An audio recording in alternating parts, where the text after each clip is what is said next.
evidence-based Ayurvedic medicine.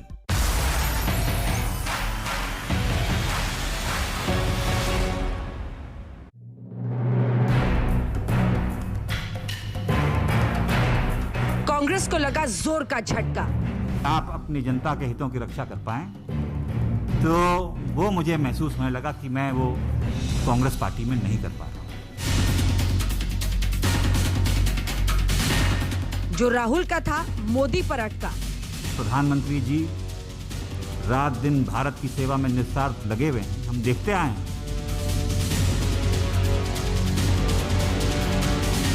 UP चुनाव से पहले बीजेपी को मिली ताकत। राष्ट्रीय दल के नाम पे अगर आज भारत में कोई दल है तो भारतीय जनता पार्टी। कांग्रेस में जारी है भागम भाग की आफत। मैं धन्यवाद देना चाहता हूं सभी मेरे उन कांग्रेसजनों का जिनका मुझे आशीर्वाद मिला और साथियों का इतने वर्ष तक।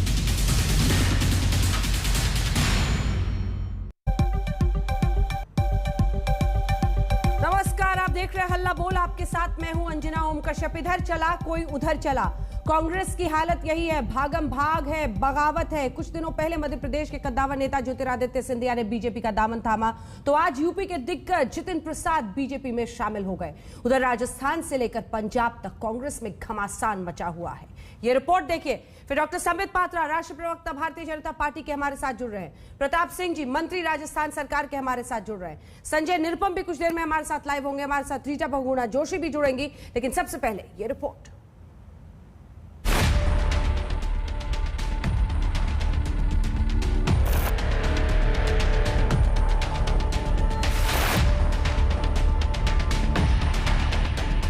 बिछड़े सभी बारी बारी। यूपी में चुनाव आने वाले हैं और कांग्रेस को मझधार में नेता छोड़े जा रहे हैं। हृदय परिवर्तन की ऐसी हवा चली है कि बीजेपी में कांग्रेस के नेताओं को जमीन आसमान, कामकाज और राष्ट्र का उत्थान दिख रहा है। यूपी चुनाव से पहले जितिन प्रसाद ने कांग्रेस पार्टी को झटका दिया।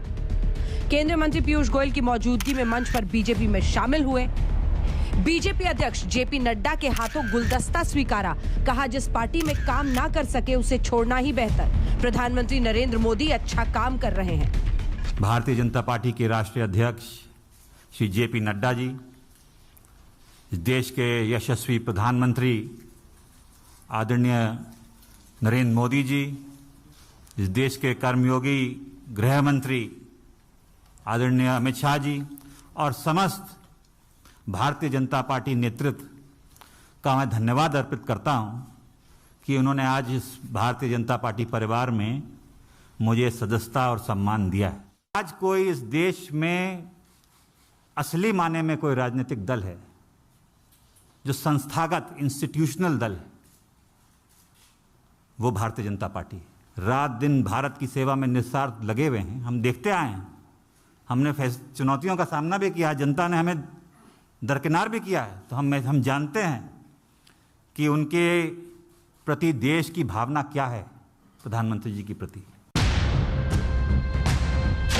जितिन प्रसाद का बीजेपी में जाना क्यों चुनाव से पहले कांग्रेस को झटका माना जा रहा है? जितिन प्रसाद ब्राह्मण वोटों को प्रभावित कर सकते हैं। गांधी परिवार के करीबी रहे हैं, राहुल और प्रियंका से निजी संबंध रहे हैं। कांग्रेस को घेरने में बीजेपी उनको सामने करेगी। ऊपर से कांग्रेस की अपने नेताओं के पलायन की किरकिरी।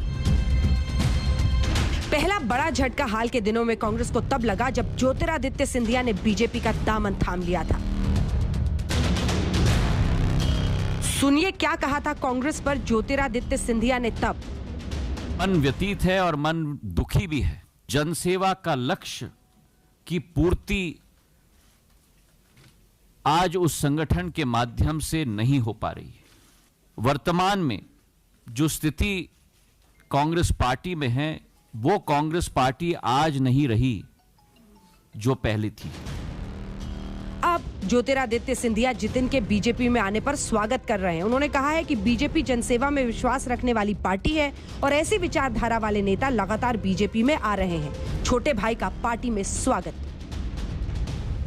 उनका स्वागत है भारतीय जनता पार्टी में, जो पार्टी राष्ट्र के हित में, जो पार्टी विकास में, जो पार्टी प्रगति में, प्रधानमंत्री नरेंद्र मोदी जी के नेतृत्व में, गृह मंत्री अमित शाह जी और राष्ट्रीय अध्यक्ष नड्डा जी के नेतृत्व में आगे अग्रसर हो रही है।